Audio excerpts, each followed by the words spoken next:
Welcome for joining us. Welcome to this session on the career readiness. Career Readiness in America Inaugural Report. We're so excited to have you with us, particularly given whatever's happening out in the hallway. That's clearly more exciting. So you must be really excited about this report. We are. We will talk a little bit about the report itself. That is anticipated to be published in the second week in May, I believe. But Scott will give us some high-level findings from what the report is saying, about 65 pages worth of data. So we didn't need to bore you all with that today. We'll pick out some key factors and then have a great discussion about it. So start off, I'll introduce myself and my colleagues. I'm Julie Lammers, Senior Vice President of Government Relations and Advocacy for the nonprofit American Student Assistance. We're a national nonprofit that focuses on college and career readiness issues, starting with kids as early as middle school. So really trying to help kids find their purpose and their path at a much earlier age in order to make informed decisions about career. So we are happy to partner with the Coalition for Career Development Center on this work, and are excited to have a representative from IBM here to talk about the great work that they are doing in this space. So to kick it off, I'd like to introduce Scott Solberg. Scott is a professor in the Department of Counseling and Applied Human Development at the BU Wheelock College of Education and Human Development. That is a mouthful on that business card there, Scott. And he works nationally and internationally on design, implementation, and evaluation of effective career development programs. In addition, Scott is also the lead researcher for an organization called the Coalition for Career Development Center, which is an organization out of DC that brings together industry partners, and it is a nonpartisan industry-led organization trying to really implement policy and push policy around career readiness in the United States. So he can talk a little bit more about that. With us as well is Lydia Logan, who is Vice President of Global Education and Workforce Development at IBM, where she leads IBM's education and skills initiatives that are looking to create more inclusive and effective workforces around the world. Prior to IBM, Lydia was the executive director for Verizon's Innovative Learning Schools Initiative at Digital Promise. She's also served as managing director at Chiefs for Change, senior director of policy at the Broad Foundation, and vice president and executive director of the Institute for Competitive Workforce at the U.S. Chamber of Commerce. We're particularly excited to have Lydia here today with that impressive resume, given that she filled in last minute for us. You may have noticed in your program that we were expecting to have another guest who was stuck someplace in travel nightmare. And so Lydia jumped in today and very, very nicely agreed to fill in, but we are so excited to have you here for this work. So let's start with a little background on the work, and Scott's going to run through a few data points just to level set some of this. This is really an effort by this organization, the Coalition for Career Development Center, that is trying to paint a picture of how well we're doing at preparing how well the U.S. is doing at preparing youth for their careers.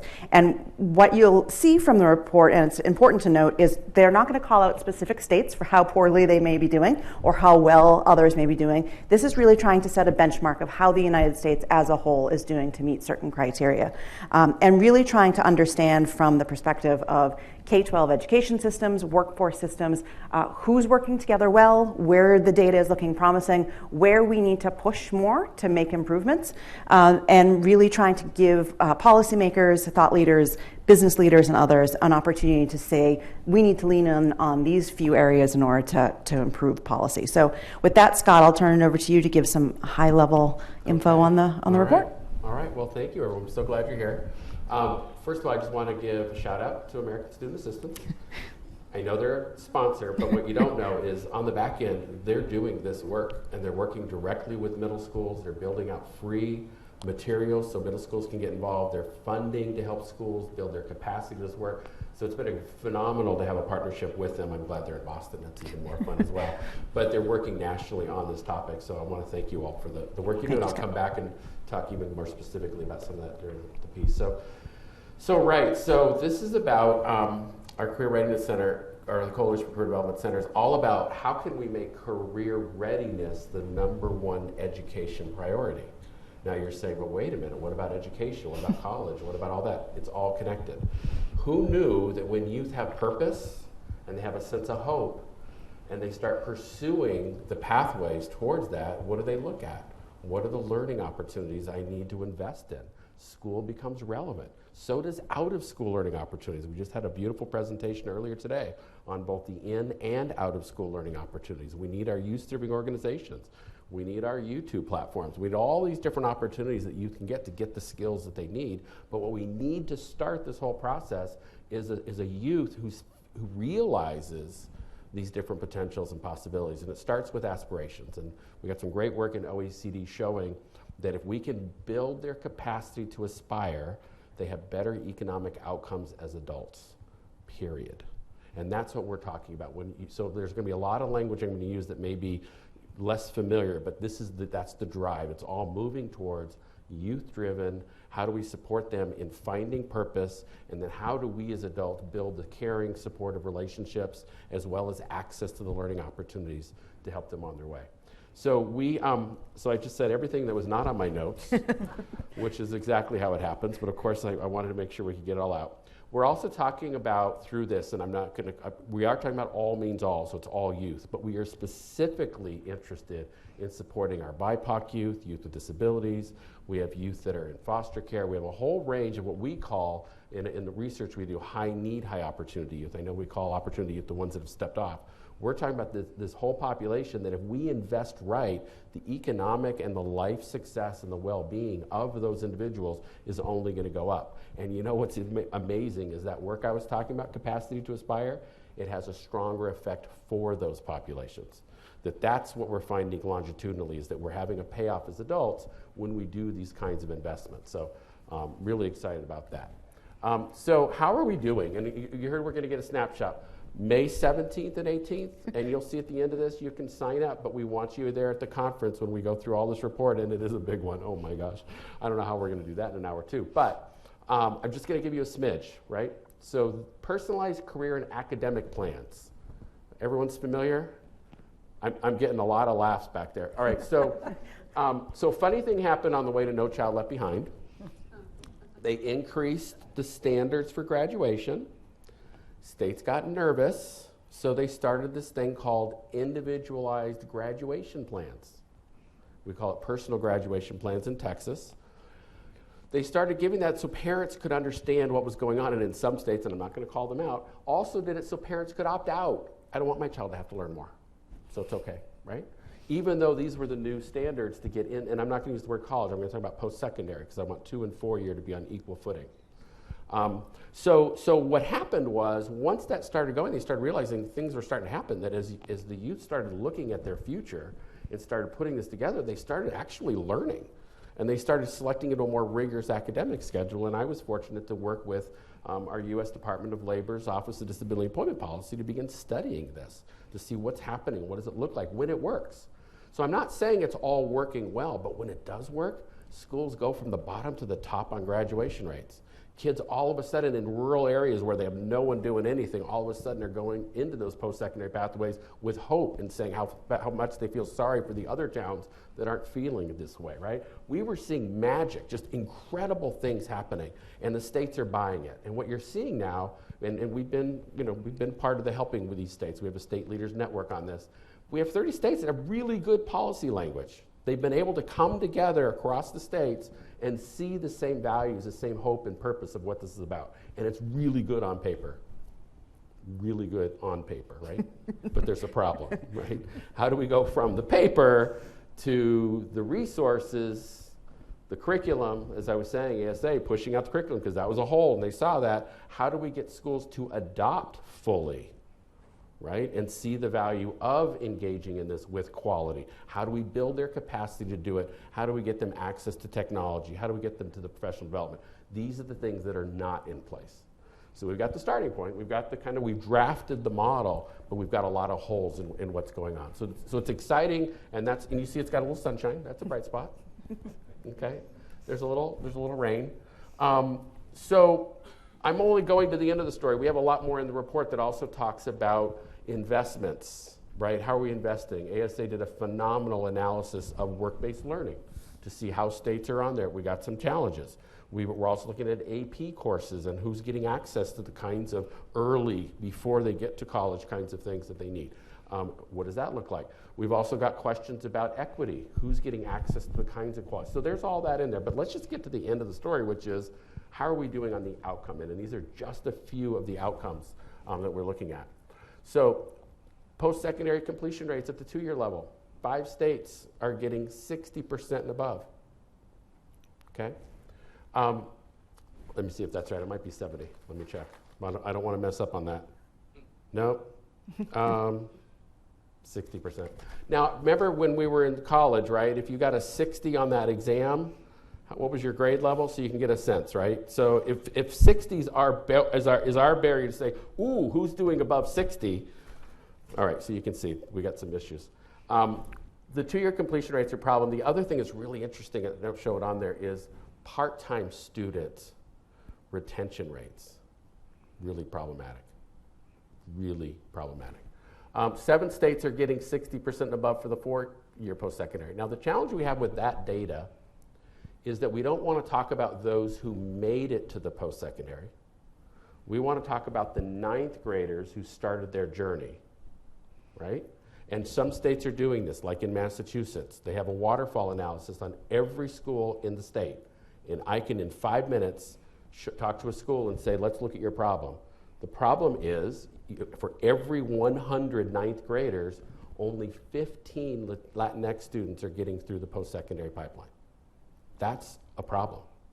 In one of the number 1 states in the country around education, they compete with Norway, they compete with Finland. Everyone wants to talk about Finland, drives me nuts. I love my colleagues in Finland, they're great. Singapore, right? That's where they're competing against, and they're only getting 15 out, students with disabilities, 15%. Our black students, it's about 22, 23%. So that's where we need to hold ourselves accountable as a community, right? At the state level, we need to be talking about this as a community issue, not the school issue, not the college issue. So what colleges do is they say, well, I only want to be responsible for those who came in. We as a society, if we want to become a career-ready nation, that's my new one, I hope that works. If we want to become a career-ready nation, we've really got to lean in from the 9th grade all the way up, and we've got to bring business and industry in. We've got to bring in all these different kinds of supports, youth-serving organizations and such. And then finally, the post-high school placement into post-secondary. 3 states are doing pretty well, and I think that's where I had the 70% mark. Yeah, that doesn't sound too great. And then when you take a look at keeping, and then this last one, and then I want to get more conversation. The NEET youth, so we call them opportunity youth, right? So these are the youth that have fallen off our radar. They're not on the grid. We're not seeing them in education. We're not seeing them in work, so they're not earning wages. They're not in training programs. So internationally, we call them NEET youth, not in employment, education, training. I kind of like that, but I also like opportunities, fine. We're doing great when it comes to 16 to 19-year-olds. We're looking good. Many of the states, they're nailing it. But at 20, the number of states who are keeping it below 10%, 2. That's really where our challenge is. We have to be thinking about that data point.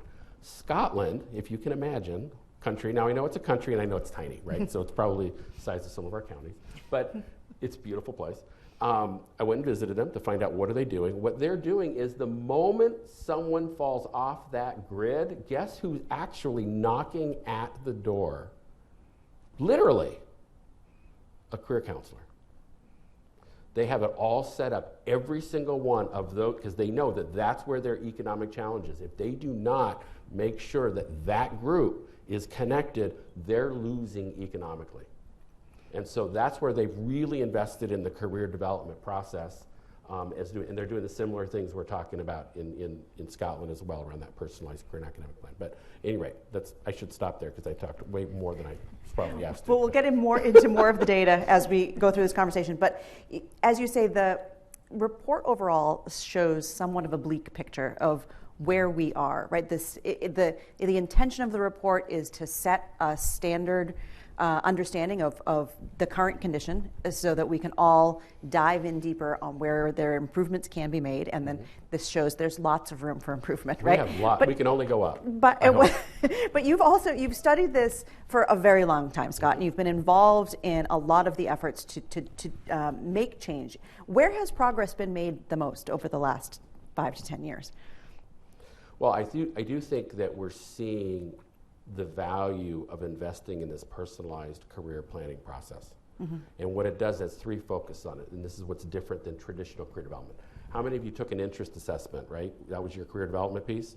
And did anyone come up as florist? I think florist comes up for everybody, right? My daughter's friend came out as a mortician, and they've been laughing at her for weeks, right? So they're not really helping. You know, they might help a couple of kids, but they're not helping. And plus, they're long and boring. I don't know, but they're 180 questions. I'm sorry. What we want youth to discover their talent.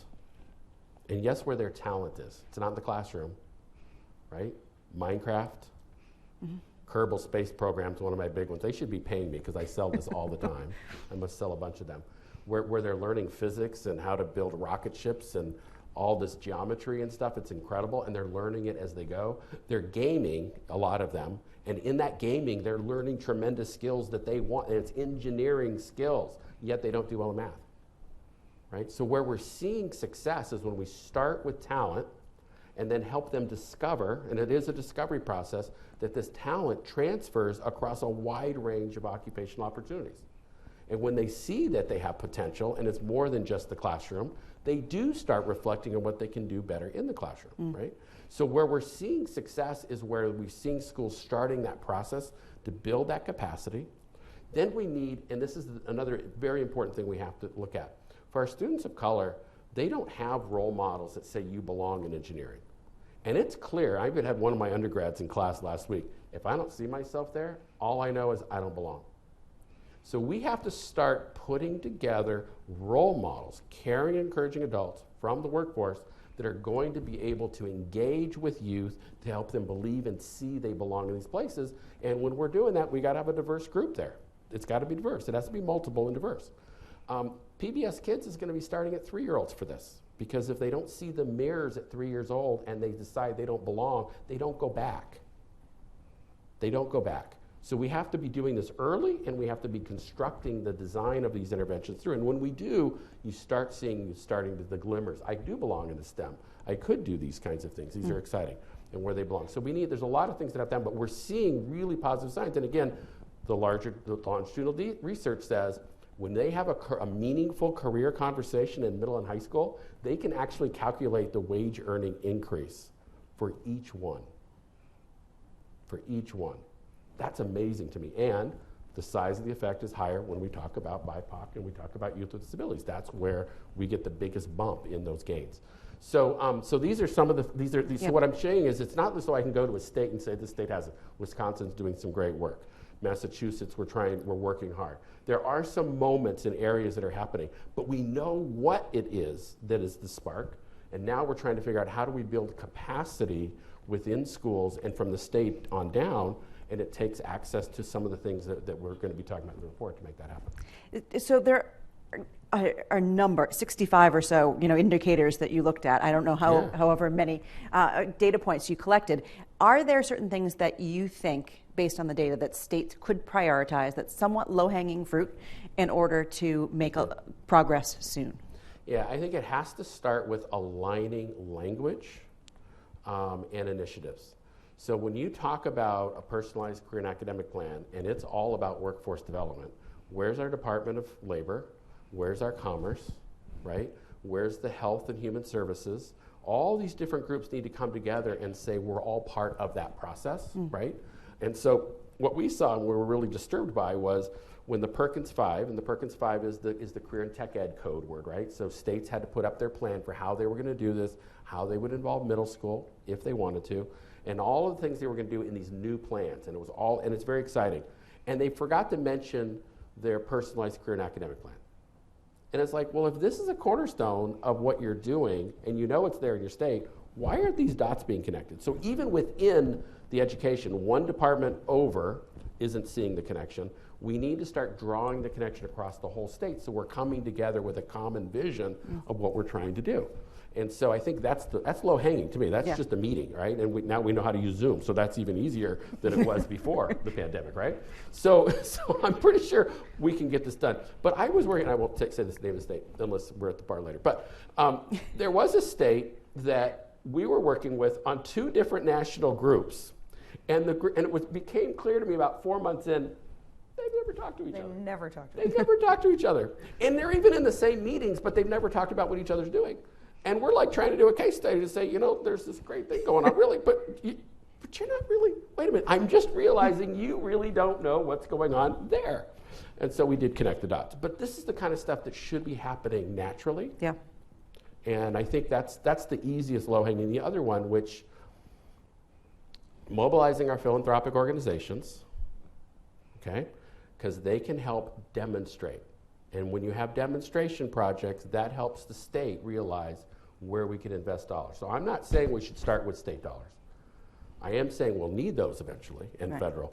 But it's like ASA is funding a lot of schools to try this out, make this happen. Well, then we need to evaluate, and we need to study, showcase, and put on a pedestal those that are doing great. And as we do that, we can start to see how we can get this work done in a way that we can scale. So that's a little bit more on the investment, and then it's business and industry. What's really going to make it happen is when we have our business and industry, which does a great job with our political officials, providing support around a common plan, but also opening up their businesses for those role models, for making sure and really thinking about what they can do. IBM, I can't wait to hear, I'm so excited to have Lydia up here, but the PTech and some of these other things that are going on are phenomenal. So that is another, it's not so much that it's a low-hanging, but there are businesses that are ready to make this happen. Yeah. Well, perfect segue. Let's bring Lydia into this conversation. And before I turn to your work at IBM and hear more about that, I would love to hear your perspective. You did a lot of work at Chiefs for Change and the Chamber, and really good insight on how the U.S. system was built and has sort of created the tangled, complicated picture that Scott has laid out. Do you want to talk a little bit about what you saw there? Yeah, I mean, I think, in places that do it well, we usually see higher ed, the business community, and the K-12 system with a community plan, like an economic development plan, and then everyone can see, where do I fit into that plan? And whether it's an initial plan or a turnaround plan. So, about 15 years ago, Ohio, I'll use Dayton lost. Big employers. They had factories there, people there. They had, a great standard of living, but they needed to keep thousands of people employed. Yeah. Sinclair Community College, the Chamber came together with the employer community, with the governor, and they said, okay, what are we going to do to save it? We're going to have BioOhio. We're going to do biopharmaceutical manufacturing. We're going to do skills mapping, and we'll figure out how we close the gap in training. Families stayed, kept their kids in public school, tied these career paths to biopharmaceutical careers. They could see it, they could be it. There was a lot of energy around it, and it worked. That can happen a lot. Yeah. We used to hold up those kinds of examples when I was at the Chamber, and we thought, this is great, we found the bright spot. We'll hold it up, and other people will do it. It's a little more complicated, right? Mm-hmm. Well, let me we're holding them up. Right. In our report too, because Ohio, in doing that, they designed a plan where you're seeing it reflected across all of these other areas. I didn't have the Dayton context, but we're bringing them up as one of our examples of a state that's making the language start to line up across these different initiatives. So there is a sort of a working formula that can happen that is replicable, and there are policies that undergird that. And then there's the role of, in our case for IBM, we've been doing PTech for 10 years. We have mentors. We expose students to the content in our key areas. Now, we do that with our schools. Other industry partners do that with their PTech schools. Yep. So whether it's a health company working with a school on a health curriculum showing students, what are all the roles that are in health? It could be health IT. You could be a nurse. You could be you could be a tech in a lab. There are all kinds of things they can be. There's some foundational skills, there are workforce skills that they need. Some people call them durable skills, professional skills, whatever you want to call them. But we make sure students have those skills, so we provide training for them in the program. We have mentors, we have work-based learning, we make sure they're paid. It's an earn and learn opportunity. They often can't afford not to earn money. And people like to be compensated for work. Yeah, absolutely. And it's the right and fair thing to do. So we do that with the internships we have. We have apprenticeships for older students. We have co-op opportunities. We've been doing this for a long time, and we now have Skills Build. I keep pointing to my IBM colleagues here. And I'm going to ask Sonia to stand up. Sonia leads Skills Build, which is our global online training program, which is in 24 languages in 127 countries, something like that. Earlier this year, IBM committed to train 30 million people last year, it's 2022, last year, TikTok, around the world, 30 million people by 2030. Yeah. So the onesie twosies of, one school at a time, we can't afford to do it. And then back to your question about sort of the structure, our schools in America were built on, we all know the agricultural calendar, that's why we're off in the summer. But in addition to that, we really only focused on making sure the students at the top were successful and everyone else could do well. There were plenty of manufacturing jobs, there were plenty of other kinds of jobs where you could live a good life, support your family, have a home. Detroit is a prime example of that, right? We had a booming auto industry. You didn't need more than a high school degree. Now when you think about the structure of work, there's creative work at the top, where you have to be a lifelong learner and you have to learn to learn in order to keep those jobs, get and keep those jobs. And then there's the routine work that is likely going to be automated or outsourced, and in most cases it is. Now in advanced manufacturing, you need to be able to run the machine that runs the line. It's not a bunch of people in a line putting rivets in something, right? So we need to think about that. We need to think about that shift. We've had sort of bits and pieces of bright spots and changes in policy, great models that have worked, but we haven't really sort of finished the shift, and now we're in the digitization of work. Yeah. And that's where, IBM talks about innovation all the time, and be essential. That's actually our internally. We have things that we have to think about all the time. We have little cards that say, be essential. That's great. Love that. So are you doing something that matters? And to get back to Scott's point about students will work harder if they think it matters. And if it matters to them, and if it matters to other people. Right. So if they understand that connection in school between what they're learning and what happens for the rest of their lives, it will make a big difference in their outcomes. And they need someone who can not only show them that, but then believe in them and say, not only am I showing it to you, I believe you can do it. Exactly.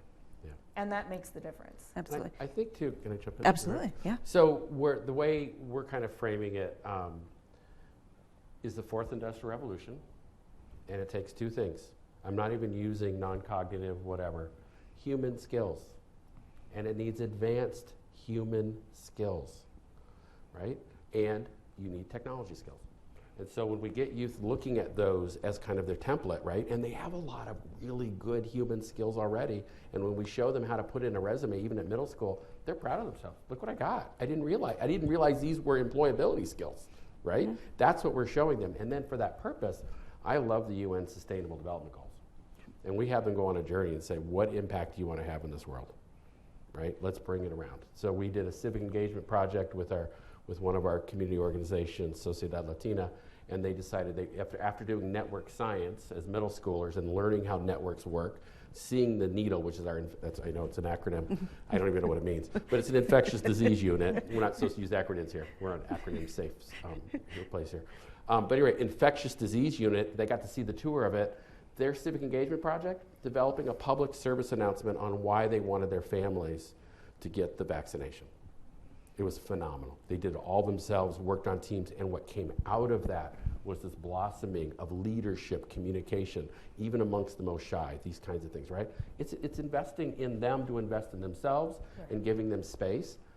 Amazing things happen. So can I just ask for a little clarification for those that are not familiar with the PTech model? Can you just talk a little bit about what we've mentioned it a couple of times now? It's an early college high school model. In most places, PTech is, and I say most places because PTech is around the world and it's all over the US.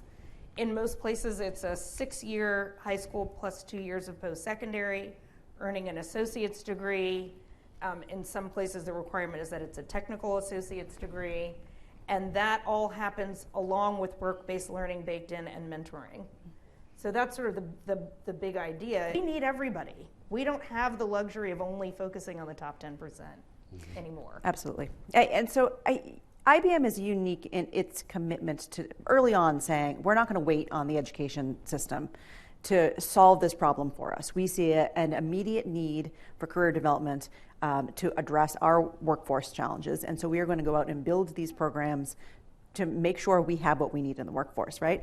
And it is happening in pockets of excellence throughout the country, right? There are states that are doing more to push, Washington does a great job at work-based learning. I saw last week that the governor of Utah announced an Adopt a High School program for businesses. How do we make business more of a partner in this solution? You are certainly, IBM is certainly leading the charge in this way, but you are unique in your view that you are a solution provider to this problem. Often I think business leans on the education system and sort of complains, you're not giving us what we need, instead of stepping up and saying, how can I help you solve this problem? So what do you see from other employers, and how can we help encourage that conversation that they need to really step up and act? So I'd say meet employers where they are, and they are not a monolithic group. So right. Small employers can do different things from medium-sized. Employers can do something different from large-size employers. It may be anything from if there's training that's required, will they give space and maybe facilitation to the meetings where teachers and school leaders are figuring out what it's going to take, right? We have an agile process, we have squads, we come in and do this for different sectors. So it may be just facilitating what is it that's going to get an entire district to use these plans. It may be providing mentors. Internships are great when you find a business that does them well. There is nothing worse for a kid than having a bad internship. Right. They go in, no one talks to them, maybe they're shuffling papers around, they're sitting in a corner waiting for somebody to figure out what to do with them. Because I'd jump in and I'd say there's a difference between having a bad internship and hating your internship, right? If you learn that I actually hate to do marketing, there's a difference between they just ignored me, right? So I think there is a valuable learning experience in 100%. An internship you didn't enjoy versus a bad internship. And so we talked a little bit earlier about tracking and the fear of what happens if CTE, what happens with CTE. So we're a nation that values our skilled trades. We have a long history, not as long as Europe, in apprenticeships. And we seem to be a little bit ambivalent about CTE and about sort of what does an advanced version of career and technical education look like. We know that you can have technical apprenticeships, and we have them at IBM. We have, how many? I think 14. We have 14. Most of them carry college credit. Again, it's not, or post-secondary credit, right? It is not college or a career, it's both end. People are not going to just take one direct path. They're going to go in and out of work, training, and school. We need them to be able to earn credits, work, earn money, and keep moving forward in their careers as they go along. But we need to lean in to what those opportunities look like and what those pathways look like when they start in high school. Understanding the content, exploring the content, being exposed to people who do those careers. What does it take to become an engineer, to become a physician's assistant, to become whatever it is, so that you can say, this is for me or this is not for me, but you can explore it in meaningful ways, and you can get credit for it, and you can progress, and you can see a place for yourself in it at the end of the road. Absolutely. Can I just build off your point about meet business where they're at? I think that's really fantastic. So let me give some examples of amazing things that you would never expect to happen. When you invite the business in, and let's take advanced manufacturing because you brought that up. When you bring the business in to help redesign your advanced manufacturing curriculum, they get excited, right? And in Sheboygan, Wisconsin, they got so excited they raised at least, Robin, correct me, but it was like $4.5 million, so that they could build onto the building, and then they got the robotics equipment in there because they realized the school was aligning with what they needed. Amazing. And I would say, oh, that happened once. Yeah, well, then go up northern Wisconsin where nobody lives, because it's northern Wisconsin, unless it's holiday time. And Ashley Furniture donated all the robotics equipment into another school when they realized, oh my God, you're doing that, we want to support you. So one of the ways, just to draw the line with the personalized career and academic plans, is one of the things we have student-led parent-teacher conferences, so parents can see the great development and the student-generated direction that's going on. But then we want an exit interview with the business community. Because the only time business knows what's happening in the school, right, is annually when they test out, here's their scores, oh my gosh, here's what's going on. They need to touch and feel it. And in those districts where they see workforce development taking place, and they see youth that are very excited and passionate and can explain what they have, they don't talk about test scores anymore. It becomes they're protected, and then they don't have to raise the dollars. It's not hard because the business is going to kind of come together. So it's a team sport, and I think this is a great opportunity for schools to really showcase, but also a way to build that bridge with business. And we've seen it multiplied across the country. It's fantastic. Yeah. Greenville, South Carolina, that was another example. My old chamber days, BMW put a plant down there. Yes, they did. And got very involved in the school system, changed the whole math curriculum to be aligned with what they needed at Yes, BMW. Exactly. And that kind of intersection is phenomenal. Right. It's amazing stuff. But it's meet them where they are. I think that, for business, IBM is huge. We're a multinational corporation. We're 250,000 employees. There's a lot that we can do. And a lot of the training that we provide through Skills Build, through PTech, is not just about making sure people are ready to come work at IBM. We make sure they're prepared at a quality level IBM would expect, but that they can go anywhere. They don't have to come to IBM. They can go work somewhere else at a smaller, medium-sized company that may not be able to afford to train people, spend 3 to 5 years there, go do something else. Maybe they end up with us. We hope they do. But for us, it's about an ecosystem where people have what they need to do better. Yeah, wonderful. Can I segue into the technology? Sure, absolutely. So, and don't worry, there's going to be a plug in here in just a second. But technology is one of the opportunities and missed challenges right now in this whole process. And we have that in our report. There's not enough funding to support the basic information, right? How many of you are familiar with Naviance? Right? Okay, yeah, any parent in the room probably, I got you. I know, it's amazing, right? So that's called a career information system, and we need that to get access to finding out. As you heard, yes, go to the internship and realize you really don't want to be a veterinarian because you didn't know there was blood involved. Good time to learn is early, right? Before you go to med school. And I've heard students go to med school and then find out too late, right? But these information systems provide support too in really clarifying and exploring and seeing what's there. So they're necessary. But we also need other kinds of technology. And so I'm going to call out Steve here from IntelliSpark, working on personalizing the system so that the counselors can know what the student might be needing right now to continue supporting them as they're moving through the process. We need AI to come in and look at their resumes. And we have a company that's going out in Vancouver that I'm forgetting their name. I apologize. Anyway, great company, where they're using AI to look at their resume and their linked learning. And then they're able to come back and say, here's the pathways that align. And by pathways, I mean not the career tech ed ones. I'm talking about the general pathways, right? And you want to continue on that pathway? Well, here's the learning opportunities right now in your community, online. And then here's the post-secondary pathways and other training you can get. That is the kind of technology that we need everyone to have access to. And so we've got some things in the works. We've got some things that are happening, right? But we need to invest in that, and we need to get that into our communities as we start moving forward. Yeah. So on Sky High was the group I was trying to remember. Sorry. That's okay. On the technology front, so in the past 2 years, the nature of work has changed dramatically. I don't know if it's necessarily something you looked at in the report, but we are hearing thousands and thousands of companies that will never go back to an in-person workforce again.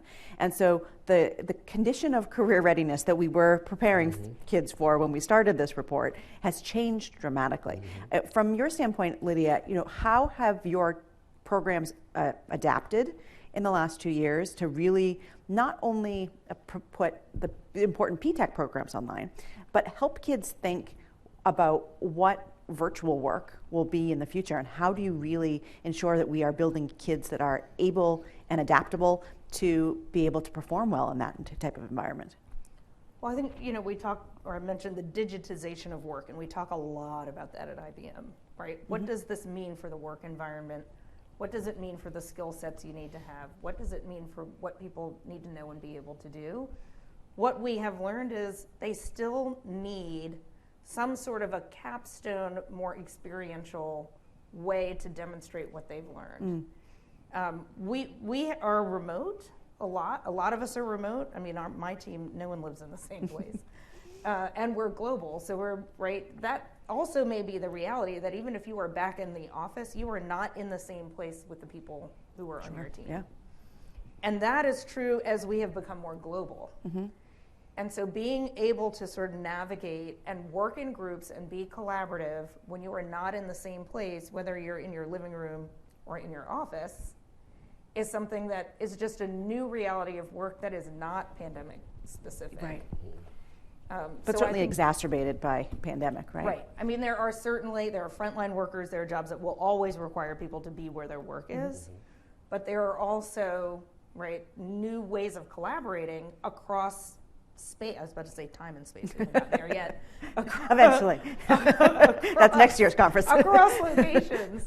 But there are ways of getting smarter and putting information in people's hands so they can make their own good decisions. So it isn't just college counselors or career counselors or counselors of other kinds doing the analysis and then telling you what you should do and where you should go and when you should get there.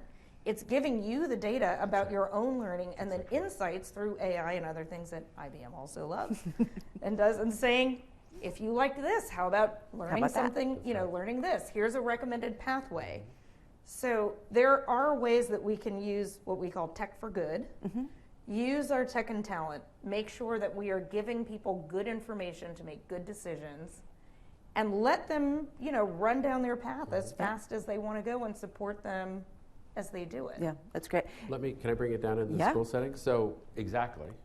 We, in the personalized career and academic plans, what we're really encouraging our schools to think about is, internships is one level of work-based learning.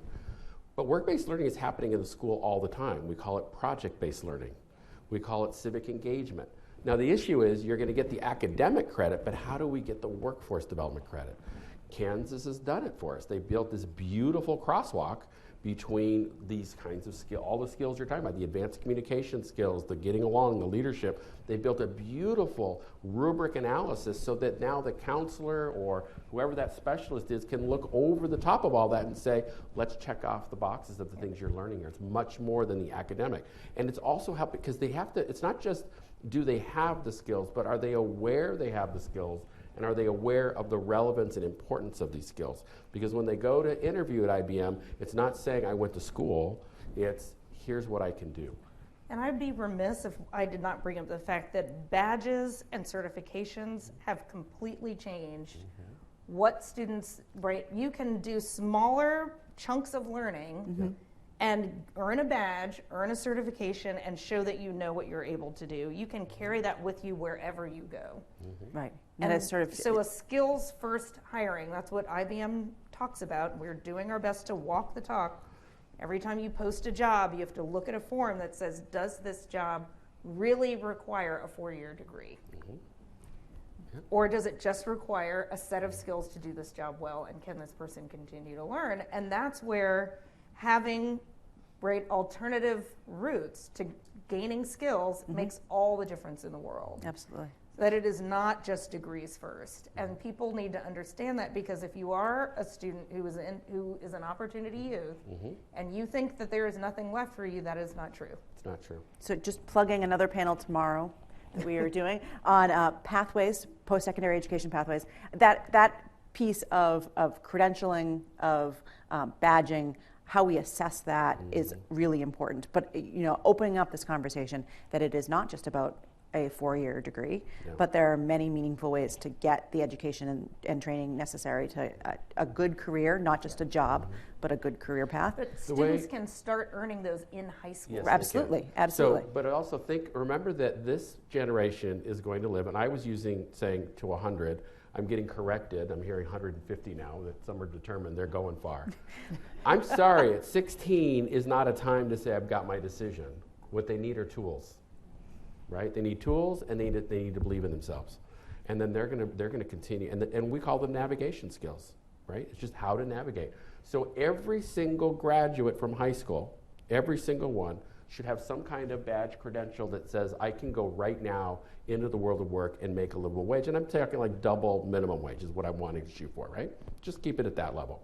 Every single graduate has to have that. They have to understand the value and the trajectory of a 2-year program and the kinds of opportunities as well as a 4-year. So it's not, am I going to college or not? Am I going, no, you're living to 100. You've got to learn how all these systems interplay. And stuff happens, right? The reason why the college completion rates are challenging isn't just because they're not ready. That's part of it. Stuff happens. Mental health challenges. Families get illnesses. Things happen, right? We have to have backup plans so they know, okay, if that occurs, I'm not done. I'm taking a break, and then I'm re-engaging. That sense of purpose is what they should be graduating with when they leave high school. And so I'll stop. No, I was going to say one of the advantages to asynchronous online learning is that when those things happen, it's not a deal breaker for you. My God. Right. You know what? This is so funny. Do I have time for a funny You story? may, of course. All right. So I'm working with this school. It was a tech college, and they were losing 90% of their students in this math class. Right? 90% were not making it through. And I said, so it doesn't look like it's working. And you know what they said? It cracks me up. Well, how can you say that? You're losing 90% of your students, right? So these are students that are coming in that are already had to dig a hole because they're not in the actual credits, right? They're in the pre-credits or whatever you want to call them, right? They got to dig themselves out. Well, they got families. They got childcare. They've got transportation issues. And so this idea of it not being asynchronous meant that these youth, they would miss a few days, come back in, and you know how math is so sequential. Sorry, you missed a week, you're done. So it wasn't asynchronous at the time. This was, I'm not going to say how long ago, it was a few years back.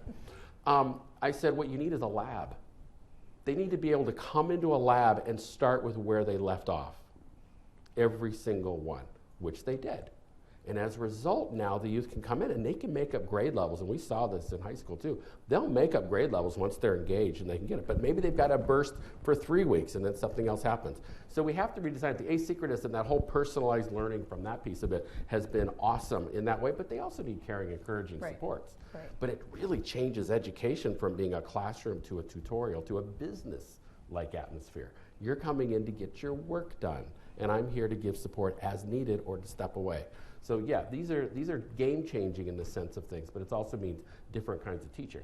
And being willing to take the risk of trying something differently, because that is where we always sort of bump up against, well, it hasn't done that way before, so we're not going to do that way. We're not going to try. And I think what you're saying is where those risks are happening, we're seeing really good results. We can see great results, yeah. We can use technology to our advantage to transform what high school looks like for students. Yep. So they can be in a brick and mortar place a few days. They can be learning at home. They can be making up, taking courses or training for credentials in the summer on the weekends, breaks, right? It's a mix, and that mix doesn't only have to be available to adults. Absolutely, yeah. It can also be available to students, and they don't only have to be the overage undercredit students in order to take advantage of it. And in most school systems, those are only alternative programs for students who have not been successful in the general ed or traditional place. There's no reason why that isn't what school should just look like. Right, and students are speaking with their feet, right? They're trying new things. ASA, our organization, last year reached 11 million kids with educational videos through TikTok. That's where they are. That's where they want to consume information. As you said earlier, large content, following for students on YouTube. It is not just about showing up at school and I'm going to learn what you teach me and I'm going to take in this information and we'll be done. They are seeking other ways to get this information, and we need to think more deliberately about how we help them find the opportunities that are right for them. Yeah. It's not just meeting businesses where they are, Right. it's meeting students where they are. And I would say and that designing for them, designing learning the way they learn. and a lot of this design is not a financial problem, it's an imagination problem. Yeah. And that's really where we have to start building out. How can we see what it might look like? How can we imagine the differences? And have an online support system, like you said, for the asynchronous learning, so that I'm not going to school all day, right? Or I can get tested out of these different things. Early college, to go out there and find it maybe a lot more exciting to do it on a college campus, right? Just making these multiple options that fit around the individual. And it really is important as we talk about individual students with disabilities, because there's lots of things that are going on with they may have hidden talents. How do we connect them? That we had a makerspace here down the way. How do we create the more makerspaces? And they're finding that our kids with the most significant kinds of emotional challenges, you put them in a makerspace and they thrive. And they were shocked because they had no idea of how regulated they become when they're interested in learning. Right. Who knew? So we have a couple of questions that are coming in the app, and if you would like to, ask questions, please feel free to do so there. So let me go through a few of these. Someone asked, I'd be curious to hear your thoughts on the Great Resignation. What are your thoughts on its causes, and what can business schools do to address it? What can business schools do? Businesses and schools. Businesses and schools. You know, I'll first say the disclaimer. This is, these views belong to Lydia Logan. They are not IBM, So some people had to resign. Some people realized, oh my God, if this is a 100-year pandemic and this is what my life is like, I need to do something different. And they left. They got up and they walked out and they said, life has to be more meaningful.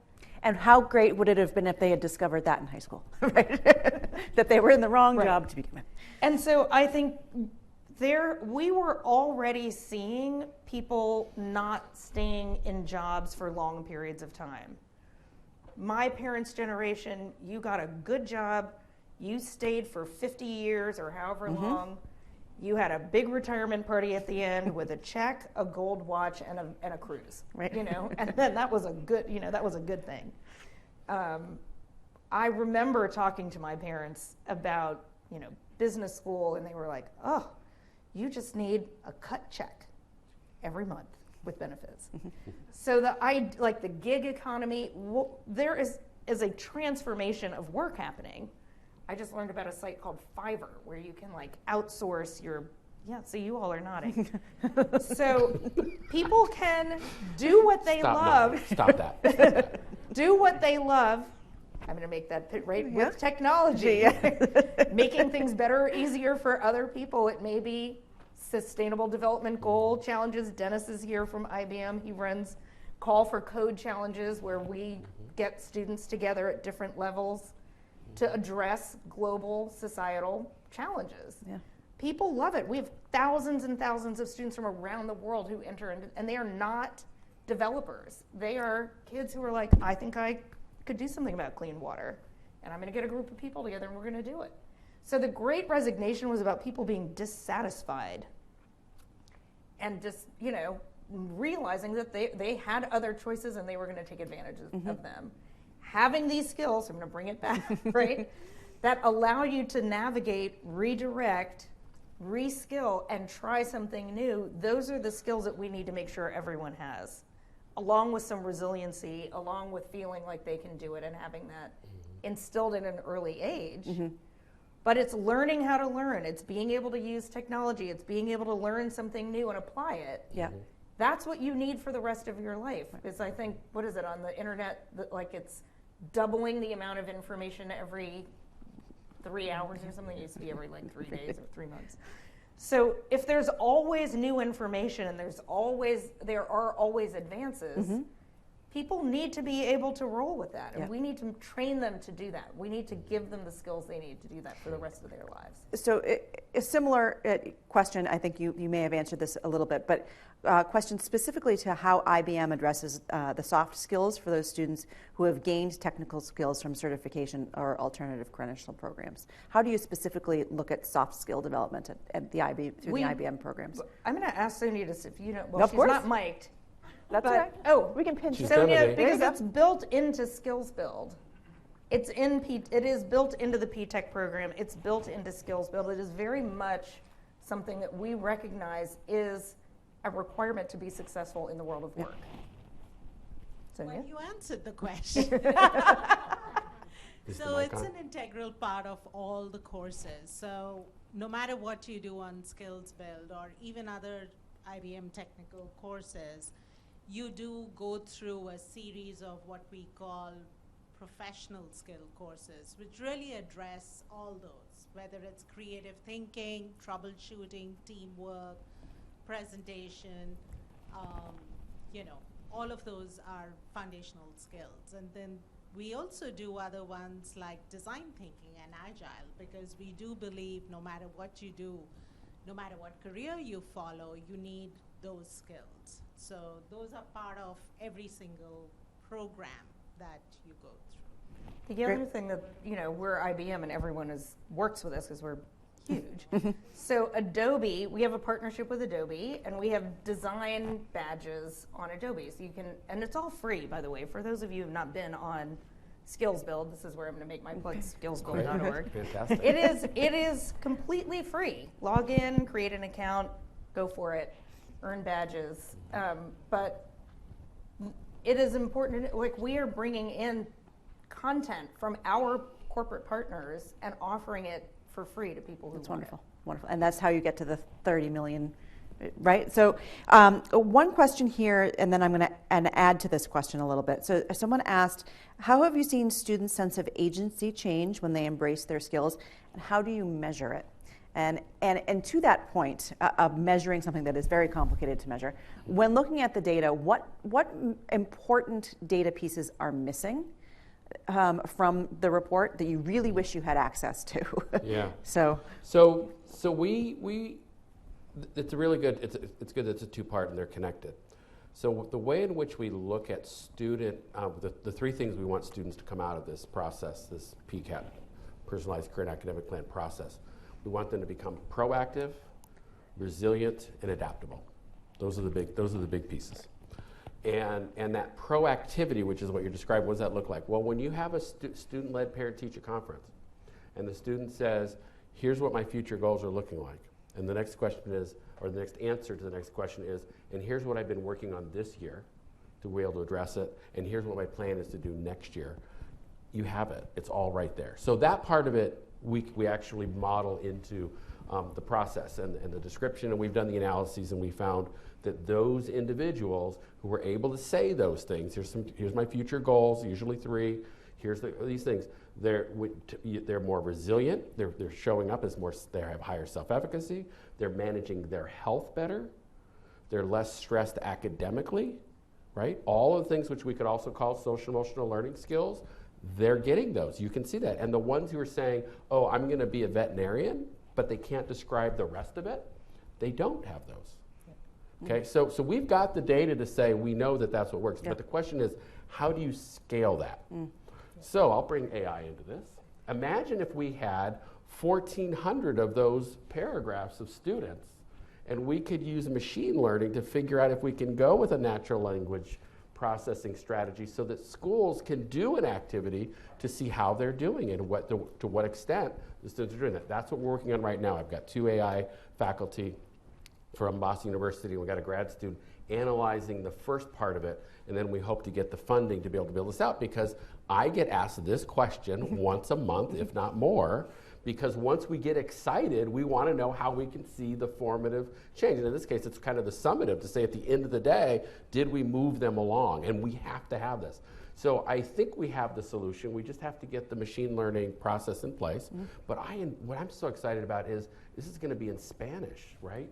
We don't have to, this doesn't have to just be an English only kind of system. We've got to design it for multiple languages so we can allow them to pull this out and then get teachers, the English language arts teachers, designing that activity to build out their best vocabulary and their best communication about what's going on, right? Something they can be proud of, and then you put it in the system, and we allow the school to see how are we doing. We allow the district to say which schools are doing it, the state to say what districts are going well, so we can continue to build our capacity forward. So I feel like it's right there. I hope to know by May if we've gotten the pilot work figured out. But yeah, there's a there. The problem we have is too often we want to take a look at those online systems, right? So we mentioned Naviance, and there's Zello, and there's CI, Career Information Systems. There's all these different models out there. And what people do is, okay, well, let's just see if they went on and used it. Well, that doesn't equate. Right.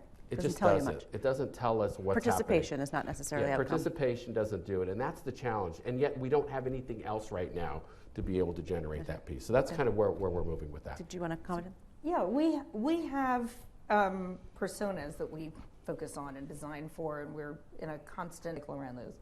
One of them is how do we make sure girls around the world are exposed to STEM?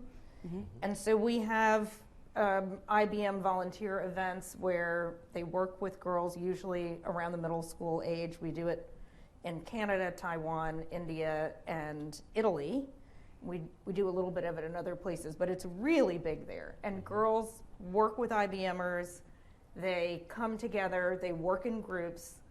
In India, they built drones. In Taiwan, they did curated learning paths they all did curated learning paths on Skills Build. In Italy, they worked on doing chatbots. Wow. They programmed chatbots and then they made it work. By the end of the day, it was working. And we interviewed girls. So you were asking, what are the outcomes? It's sort of like the pregnancy question, the teen pregnancy question. How do we know it worked? No one got pregnant, right? Right. So we don't know what would have happened to these girls if they hadn't come, but we do interview them afterwards, and they said, I had no idea I had the capability to do this. And it has opened up their minds That confidence level to that is what they increased. could be. Yeah. And they were, in most cases, with women who were IBMers who have said to them, this is what I do. This is part of my job. That's great. I do amazing things with technology, and you can do that too. And today is just the start. And so they have found, at least with our girls in India, they have continued to participate in STEM courses and look and seek out activities. Some of them have taken, on training their parents, and they've sent us their stories, and there are all kinds of amazing, success stories. Now that's not the, peer-reviewed scientific data. No, we don't need that. We need the stories, right? Right, the stories. We need the stories. But we are seeing huge changes in attitude, in confidence, in interest of girls who have participated in the program, and they come back over and over again. That's wonderful. So we're going to end on that high note. And you can certainly reach us in the app if you have more follow-up questions. Lydia Logan from IBM, Scott Solberg from BU and the Coalition for Career Development Center. Thank you for joining us. Thank you. Thank you for sticking with us. Thank you. Yes.